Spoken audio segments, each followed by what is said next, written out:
आणि आता बातमी आहे न्यूज 18 लोकमतच्या इम्पॅक्टची। जालन्यामध्ये अंबड तालुक्यामधल्या रेवळ गावात भीषण पाणी टंचाईचा प्रश्न निर्माण झाला आणि दुसरीकडे लातूरच्या हणमंत जळगावमधील ग्रामस्थांनाही दुष्काळी परिस्थितीचा सामना करावा लागतो। न्यूज 18 लोकमतने इथल्या दुष्काळी परिस्थितीची दाहकता दाखवणारी बातमी दाखवली। दरम्यान मुख्यमंत्री एकनाथ शिंदे यांनी न्यूज 18 लोकमतच्या बातमीची दखल घेत तातडीने जिल्हाधिकाऱ्यांना फोनही केलाय। मुख्यमंत्र्यांनी मराठवाड्यामधील गावात तातडीने पाण्याचे टँकर पाठवण्याचे आदेश जिल्हाधिकाऱ्यांना दिलेत।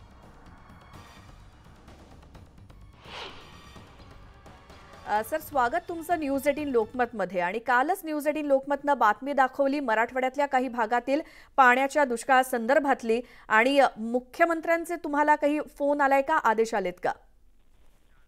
नमस्कार, जिल्हाधिकारी जालना बोलतोय। काल देवलगाव इथली एक न्यूज होती आणि गट ग्रामपंचायतला पण टँकर दिलं होतं, परंतु त्यासोबत आणखीन काही गट ग्रामपंचायत मध्ये गावं असतात।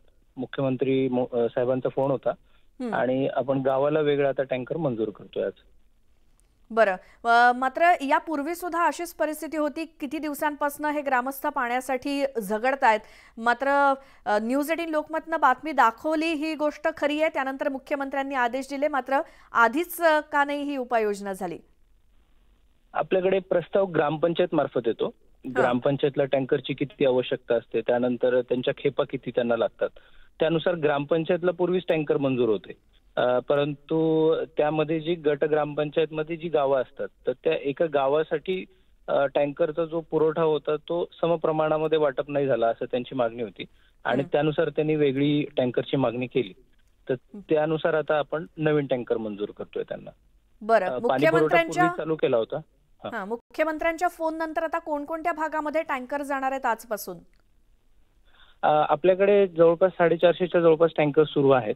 आपल्याकडे पर्जन्यमान 73%च झालं होतं जालन्यामध्ये, आणि त्यामुळं जो पाणी रिचार्ज आहे, ग्राउंड वॉटर रिचार्ज, त्याच पद्धतीने लघु मध्यम प्रकल्पाचं पाणी नव्हतं, तर 450 हे झालेले आहेत। आता जे गट ग्रामपंचायत मध्ये असं जर गावाला कुठे पाणी नसेल, म्हणजे मोठं गाव पाणी घेते आणि छोट्या गावाला पाणी मिळत नाही, या पद्धतीचा आम्ही आज सर्वे करतोय आणि त्यानुसार काही गावांना पाणी पुरवठा वेगळ्याने सुरू करण्यात येईल। बरं, कोणत्या गावांकडून प्रस्ताव आलेत? आहेत असे साधारणतः 10 ते 15 गावांचा आम्ही काल इव्हनिंगला वर्कआउट केलेलं आहे। ते 15 गावांना आज सुरू करतोय आणि आज सर्वच ठिकाणी तसे आदेश दिलेत की तसं सर्वे करावा आणि त्यानंतर नवीन टँकर त्यांना पुरवण्यात येतील।